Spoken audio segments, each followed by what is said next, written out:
आज हम बात करेंगे एडवर्ब के बारे में. Today we will be discussing something about adverb. So now I will be introducing adverb to all of you, and then we would be talking about its kinds and its uses. And as usual, as other topics, adverb is also a very interesting topic. So you would be enjoying discussing this topic with me. Adverb एक ऐसा word है, अगर हम definition की बात करें. An adverb is a word, a set of words that modifies verbs, adjectives, and other adverbs. It tells when, where and how an action is performed or indicates the quality or degree of the action. मतलब ये है कि जो adverb है उसका basically काम ये है, वो एक ऐसा वर्ड है जो मॉडिफाई करता है एक वर्ब को भी, एक एडजेक्टिव को भी और किसी दूसरे एडवर्ब को भी. अब इसका मतलब हम एग्जाम्पल में समझेंगे, वो आपको समझ आ जाएगा धीरे धीरे. कब, कहाँ और कैसे कोई एक्शन होता है, एक वो एडवर्ब को, मतलब एडवर्ब उसको डिस्क्राइब करता है, उसको बताता है. तो वो एक उसका दूसरा फंक्शन हुआ एडवर्ब का. पहला फंक्शन है कि मॉडिफाई करना, किसी बात का मीनिंग है उसको चेंज कर देता है. किसी सेंटेंस में अगर एक एडवर्ब आ जाए तो उस सेंटेंस का मीनिंग चेंज हो जाता है. कितना होता है वो भी आगे हम देखने वाले हैं. Example, robin is always hungry for success. Robin is always hungry for success. Robin हमेशा सफलता के लिए उसके अंदर एक भूख रहती है. ठीक है, अगर सोचो आई वुड से robin is hungry for success, तो आप मतलब एक someone would surely draw a conclusion कि रोबिन को एक सफलता की एक जनरली एक भूख है भाई इस पर्टिकुलर सिचुएशन में, है ना. अभी उसको सक्सेस चाहिए ही चाहिए किसी भी कीमत पे. लेकिन यहाँ पे आ गया ऑलवेज, हमेशा. उसकी जनरल टेंडेंसी बता रहा है, एक नॉर्मल ही उसकी आदत क्या है, कि उसका नेचर कैसे काम करता है. Robin is always hungry for success. तो ऑलवेज यहाँ पे स्टूडेंट्स एडवर्ब है जो कि एक सेंटेंस के मीनिंग में चेंज ला रहा है. हंग्री एडजेक्टिव है, एडजेक्टिव को मॉडिफाई कर रहा है. देखो एडजेक्टिव है ना, तो एडजेक्टिव को भी मॉडिफाई करता है. I love her very much. I love her very much. देखो वेरी अपने आप में एक एडवर्ब है, ठीक है ना, और मच भी एडवर्ब है. लेकिन मच के आगे वेरी लगा दिया. अगर मैं सोच ऐसे आई लव हर मच, मैं उसको काफी प्यार करता हूं, है ना. लेकिन I am saying I love her very much, बहुत ज्यादा, बहुत ज्यादा. So very is again modifying the meaning of this sentence. ठीक है ना. तो वेरी यहाँ पे एक्ट कर रहा है, काम कर रहा है कैसे, एडवर्ब की तरह. ठीक है, I hope you are clear with what adverb is, what is its meaning and how does it modify the meaning of a sentence whenever it occurs in a sentence, whether it is before a verb or an adjective or something else. Now we would be moving on towards the kinds of adverbs. Kinds देखते हैं adverb के. Adverb का kind क्या है, देखिए first है conjunctive adverb. Conjunctive adverb क्या है? A conjunctive adverb connects phrases or independent clauses. It provides transitions between ideas and shows relationships. देखिए independent clauses, ठीक है ना, जैसे कोई सेंटेंस है, क्लोज यानी ग्रुप ऑफ वर्ड्स हो जाता है, और एक ग्रुप ऑफ वर्ड्स यानी एक क्लोज अगर इंडिपेंडेंट है तो अपने आप में एक वो सेंटेंस है. ठीक है ना. तो एक सेंटेंस ये, इट रेन्ड लास्ट नाइट, यानी लास्ट पिछली रात बारिश हुई. The final match has not been cancelled. Final match cancel नहीं हुआ. दोनों ही इंडिपेंडेंट क्लोजेस हैं, लेकिन बीच में एक एडवर्ब आ जाता जो कि इस सेंटेंस और इस सेंटेंस को, विच आर इंडिपेंडेंट क्लोजेस, उनको कनेक्ट कर रहा है. ठीक है ना, कनेक्ट कर रहा है. तो कैसे कर रहा है? इट रेन्ड लास्ट नाइट, पिछली रात बारिश हुई. फिर भी नॉनदलेस, इसके बावजूद भी, इसका मतलब ये है इतना होने पे भी, इसके बावजूद भी the final match has not been cancelled. ठीक है ना, फाइनल मैच कैंसिल नहीं हुआ. फिर भी अगर सोचो, if I would have removed this adverb from this sentence, so it would be like it rained last night, पिछली रात बारिश हुई. The final match has not been cancelled, जो फाइनल मैच है वो कैंसिल नहीं हुआ है. तो एक तरह से वो एक न्यूज की तरह हो जाता कि भाई ये बात, फिर ये बात, ये बात नहीं. अब एक कनेक्शन दिखा रहे हैं. ठीक है, नेवरदलेस, फिर भी दोनों में कनेक्शन बन गया ना. अब इसको हटा देते तो ऐसा होता पिछली रात बारिश हुई, फाइनल मैच कैंसिल नहीं हुआ. तो इससे, लेकिन अगर मैंने ये ऐड कर दिया फिर भी फाइनल मैच कैंसिल नहीं हुआ, इसका मतलब बारिश हुई फिर भी फाइनल मैच कैंसिल नहीं हुआ। तो एक कनेक्शन बना रहा ना, मीनिंग में चेंज आ जाता है ना एकदम से, तो वो एक नॉनदीलेस यहाँ पे कंजंक्टिव एडवर्ब के तौर पे काम कर रहा है। और एडवर्ब की वेरी डेफिनेशन, वेरी बेसिक जो डेफिनेशन है, by its very definition we know that adverb is a word which modifies the meaning of a sentence. तो मॉडिफाई करता है ना मीनिंग सेंटेंस का, तो फिर मतलब में चेंज लाता है इसका मतलब, तो चेंज ले भी आ रहा है। We are still confused, however, if the umpires will come. हम अभी भी कंफ्यूज हैं, जो भी हुआ हो, however, जो भी रहा हो, लेकिन हम अभी भी कंफ्यूज हैं कि एम्पायर्स आएंगे कि नहीं, ठीक है ना। however यानी कुछ भी हो भाई, हम तो अभी भी कंफ्यूज हैं, ठीक है। तो however और nonetheless यहाँ पे एडवर्ब हैं, यानी सेंटेंसेस में चेंज ले आते हैं, उनके मीनिंग में एक चेंज लेके आ रहे हैं। Sentence adverbs. A sentence adverb starts the sentence and modifies the whole sentence.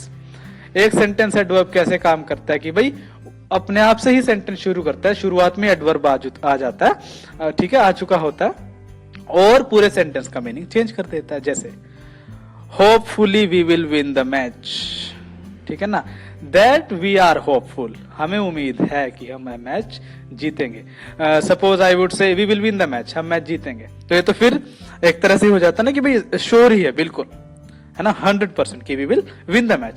लेकिन मीनिंग में चेंज कैसे जाता है, hopefully we will win the match, ठीक है ना, हमें उम्मीद है, वी आर होपफुल कि भाई उम्मीद है हमें, बाकी पता नहीं लेकिन उम्मीद जरूर है, तो एक मीनिंग में चेंज आ जाता है। तो चेंज लेके आ रहे हैं ये वर्ड्स, तो होपफुली यहाँ पे सेंटेंस एडवर्ब है, ठीक है, एडवर्ब है। And what kind of adverb, sentence adverb. Then apparently the sky is getting cloudy, apparently the sky is getting cloudy, यानी apparently मतलब जिसको हम आराम से देख सकते हैं, which can be seen, that the sky is getting cloudy, यानी बादल आ रहे हैं, बादल चढ़ रहे हैं आसमान में, तो वो देखा भी जा सकता है। सपोज आई वुड से the sky is getting cloudy, तो सोचो it seems as if I am talking to someone on the telephone and I am informing him that the sky is getting cloudy।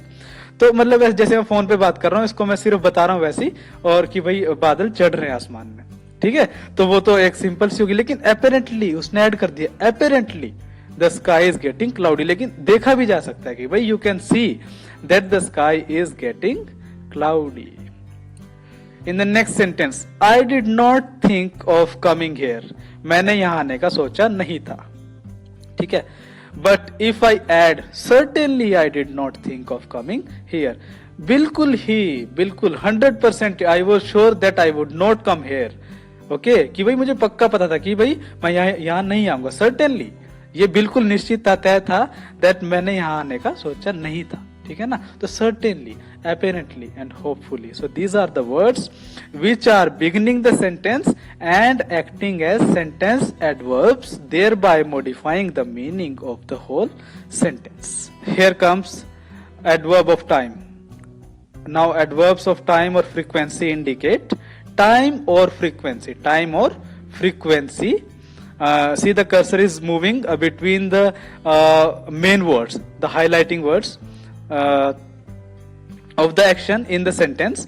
They answer the question when or how frequently is the action performed. देखिए क्या बता रहा है कि भाई कोई काम कब होता है, ठीक है ना, और कितनी बार होता है, कैसे, कितनी दफा होता है, एक बार, दो बार, या फिर इस तरह से कहेंगे भाई बार बार हो रहा है, कभी कभी हो रहा है, बहुत कम हो रहा है, तो इस तरह से। जैसे I went to school a little late yesterday, a little late yesterday. देखो अगर मैं कहता कि भाई I went to school late yesterday, कल मैं लेट गया, ठीक है, कल मैं लेट गया, तो लेट गया कब पहुंचा, लेट पहुंचा, तो व्हेन यहां से आंसर हो जाता है। कितनी लेट, ठीक है, कितनी लेट, अ लिटिल लेट, थोड़ा late, a little late, I went to school a little late yesterday, ठीक है ना, तो कितनी लेट हुआ, ठीक है ना, और थोड़ा लेट हुआ है, और यस्टरडे यहाँ पे नाउन है, ठीक है ना, तो इसके मीनिंग में चेंज कर रहा है, लिटिल लेट। ये सारे के सारे लिटिल और लेट दोनों के दोनों वर्ड यहाँ पे एडवर्ब्स ऑफ टाइम बता रहे हैं, एडवर्ब का काम कर रहे हैं, जो कि मॉडिफाई कर रहे हैं एक सेंटेंस को, ठीक है। I went to school a little late yesterday, मैं थोड़ा लेट गया स्कूल, तो ये अंडरलाइन जो वर्ड है यहाँ पे, ठीक है ना। यस्टरडे आपको पता है एब्स्ट्रैक्ट नाउन है, ठीक है ना, एब्स्ट्रैक्ट नाउन है, और ये एडवर्ब हो गया। अ लिटिल लेट, थोड़ा लेट गया मैं यस्टरडे, कल। He always gets a good result, वो हमेशा अच्छा रिजल्ट लेके आता है। Suppose I would say he gets, I would have skipped this word and I would have jumped to the next word right after he. He gets a good result. वह अच्छा result लेके आता है। ठीक है, एक तो ये बात हुई। और अगर मैं कह दूं हमेशा, वो हमेशा अच्छा रिजल्ट लेके आता है। He always gets a good result। ठीक है ना, तो always is acting here as an adverb। ठीक है, कब कब लेके आता है, how frequently, कब कब, always, हमेशा। ठीक है ना, तो adverb of time हो जाता है। I will leave Monday, मैं सोमवार को जाऊंगा। तो कब जाएगा, when, कब जाएगा, सोमवार को। तो मंडे क्या है dear, Monday students adverb of time है। नेक्स्ट, ही स्मोक्स ओकेजनली, वो कभी कभी स्मोक करता है। देखिए हाउ फ्रीक्वेंटली, ठीक है ना, कब कब, ओकेजनली, कभी कभी। ठीक है ना, ओकेजनली जैसे किसी ओकेजन पे, जैसे पार्टी वगैरह में, बर्थडे पे, या वैसे ही कोई अगर बात हो जाए कुछ, तो उस तरह से ओकेजनली वो स्मोक करता है। तो ओकेजनली अगर मैं कह दूं ही स्मोक्स, वो स्मोक करता है, तो भाई someone would surely think that XYZ person usually smokes और जनरली स्मोक्स और someone is habitual of smoking, यानी आदत है उसको, भाई स्मोक करता है, एक आमतौर पर। लेकिन ही स्मोक्स ओकेजनली, कभी कभी स्मोक करता है। ठीक है ना, ओकेजनली वर्ब को मॉडिफाई कर रहा है। स्मोक्स एक वर्ब है ना, जैसे हमने बात की थी, वर्ब के भी मीनिंग में मॉडिफिकेशन लेके आता है। तो ओकेजनली यहाँ पे एडवर्ब ऑफ टाइम है। I hope you are clear with it. Next, adverbs of place. Place shows basically direction of where. Adverbs of place or direction that indicate place or direction of the action in the sentence, they answer the question where is the action performed. कहाँ action कोई perform हो रहा है, कहाँ कोई काम हो रहा है। जैसे I went through the jungle, जंगल यहाँ नाउन है, जंगल में से होके गुजरा मैं। I went through the jungle, ठीक है ना, कहाँ हो रहा है, जंगल में, तो through क्या बता रहा है, थ्रू, कि I went through the jungle, जंगल में से होके मैं निकला। तो ठीक है ना, जंगल आपको पता नाउन है और मॉडिफिकेशन लेके आ रहा है थ्रू द जंगल। थ्रू ही क्यों निकला है भाई, क्यों, क्योंकि देखिए अगर मैं कहता I went by the jungle, यानी बगल में जंगल था, जंगल के किनारे से गए हम, की साइड में हमारे जंगल पड़ता था। लेकिन आई went through the jungle, through यानी जंगल के बीच में से होके निकला है। तो through is acting as adverbs of place. Place को हाईलाइट कर रहा है ना, यानी प्लेस की तरफ डेमोन्स्ट्रेट कर रहा है, इशारा कर रहा है। ठीक है, सो मैं जंगल में से होके निकला, through, I went through the jungle. So through is adverb here. And which adverb, adverb of place. Next, he plays in the field, वो फील्ड में खेलता है। इन, ठीक है ना, इन यहाँ पे फील्ड नाउन है, इन कहाँ खेलता है, फील्ड में, in the field. So in is here, in क्या दिखा रहा है, जगह दिखा रहा है ना, कहाँ खेलता है वो। ठीक है, सो इन यहाँ पे एडवर्ब ऑफ प्लेस हो जाता है अगेन, क्योंकि इसके बाद ही आप देखिए प्लेस का ही है ना, प्लेस, फील्ड एक प्लेस है, ठीक है ना, जहाँ पे खेली जा रही है कोई चीज। So in here is adverb of place. Next, Alex is going to school, to school, school जा रहा है, ठीक है ना, to again is adverb of place here. ठीक है ना, टू स्कूल, कहाँ जा रहा है, स्कूल में। So to is showing school here, direction दिखा रहा है ना अभी, स्कूल की तरफ जा रहा है, to. Next, he is staying at my home, मेरे घर पर ठहरा हुआ है। ठीक है ना, एट, ठीक है। सो एट यहाँ पे एडवर्ब ऑफ प्लेस दिखा रहा है, क्या दिखा रहा है, मेरे घर की तरफ इशारा कर रहा है ना ये word, at. He is staying at my home, ठीक है ना। सो एट यहाँ पे एडवर्ब ऑफ प्लेस है। और वैसे भी एट यूजुअली प्लेस के साथ ही यूज होता है, जैसे at railway station, at bus stop, at the airport. तो इस तरह से एट प्लेस की तरफ है तो एडवर्ब ऑफ प्लेस हो जाता है। So clear. Next, adverb of degree. Degree students basically shows the intensity of something, कोई काम कितनी तीव्रता से हो रहा है, कितनी उसमें एक डेप्थ है, कितनी गहराई है, किस हद तक कोई काम हो रहा है। जैसे adverbs that express the importance, degree, level of the action in the sentence are called adverbs of degree. They answer the question how much, कितना is the action performed, किस हद तक, यानी कितना action perform हो रहा है। जैसे suppose I say she, for a moment I skip this word and I jump on to the next word after this. I say she forgot about her anniversary. उसको अपनी एनिवर्सरी याद नहीं रही, ठीक है, वो अपनी एनिवर्सरी भूल गई। बट नाउ आई से she completely forgot about her anniversary, completely, बिल्कुल ही, यानी उसको एक हिंट तक भी नहीं है कि आज कुछ स्पेशल हो सकता है, आज के दिन कुछ स्पेशल हो सकता है, बिल्कुल ही भूल जाती है। तो शी कंप्लीटली, किस हद तक, हाउ मच, किस लेवल तक, कंप्लीटली, बिल्कुल ही भूल जाती है, ठीक है ना। सो क्या दिखा रहा है, डिग्री दिखा रहा है ना, तो adverb of degree. Next, I read the newspaper thoroughly, मैंने न्यूज़पेपर को पूरा पढ़ा, कंप्लीटली, अच्छे से, थोरोली भी होता है कंप्लीटली ही, ठीक है, ऐसे सिनोनिम यूज कर लेते हैं हम लैंग्वेज में। I read the newspaper thoroughly, मैंने न्यूज़पेपर पूरे तरह से पढ़ा, अच्छे से पढ़ा। सपोज आई से आई रेड द न्यूज़पेपर, मैंने न्यूज़पेपर पढ़ा, तो उसमें भी कोई दिक्कत नहीं है। लेकिन I am saying I read the newspaper thoroughly, मैंने न्यूज़पेपर कंप्लीटली पढ़ा, पूरे अच्छे से पढ़ा उसको, ठीक है ना। तो आ जाता है ना मीनिंग में चेंज एक, सो उसके मतलब में एक बदलाव आ जाता है। तो वो जो वर्ड जो बदलाव लेकर आ रहा है, तो वो थोरोली एक वर्ड जो है वो एडवर्ब ऑफ डिग्री है, ठीक है ना। कितना पढ़ा, हाउ मच, ठीक है ना। वो तो क्या दिखा रहा है, थोरोली, कंप्लीटली, पूरा। सपोज आई से I am excited about the new job, मैं अपने नए काम को लेके बहुत एक्साइटेड हूँ, यानी बहुत मैं उत्तेजित हूँ। अगर मैं कहूँ आई एम सो एक्साइटेड, यानी वो बहुत ही ज्यादा एक्साइटेड हूँ मैं, ठीक है ना, बहुत ही ज्यादा एक्साइटेड हूँ, मुझे पता नहीं भी क्या होगा, मतलब एक तरह से कि मुझे बहुत खुशी है उस तरह की। तो आई एम सो एक्साइटेड, बहुत एक्साइटेड हूँ। देखिए, मैं एक्साइटेड हूँ और मैं बहुत एक्साइटेड, तो चेंज है तो so, which is bringing the change in the meaning, is acting as an adverb. And what kind of adverb? Adverb of degree. It is showing the degree to which I am excited, किस हद तक मैं excited हूं, ठीक है ना। so suppose robin studies, robin पढ़ाई करता है, सिंपल है।